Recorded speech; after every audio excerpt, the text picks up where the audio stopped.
Municipal ఎన్నికలకు Telangana cabinet green signal ఇచ్చేసింది. ఫిబ్రవరి 2వ వారంలో మున్సిపల్ ఎన్నికలు జరగబోతున్నాయి.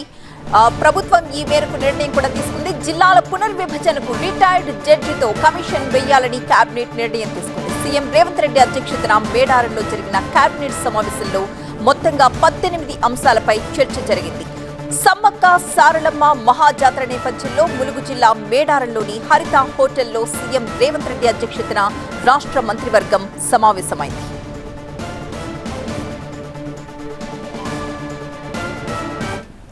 వీలైనంత తొందరలో ఎలక్షన్లు జరపాలని ఆల్రెడీ డెడికేషన్ కమిషన్ నివేదిక ఇవ్వటం జరిగింది.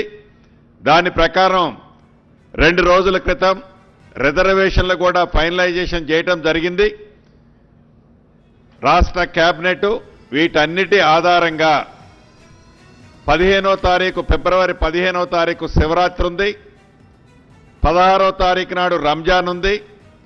వీలైనంత మళ్ళీ ఆ తర్వాత పిల్లలకి ఎగ్జామ్స్ ఇతరత్రా ఉంటాయి కాబట్టి వీలైనంత తొందరలో ఎలక్షన్లు జరపాలని ఈరోజు ఏకగ్రీవంగా రాష్ట్ర కేబినెట్ ఆమోదించడం జరిగింది.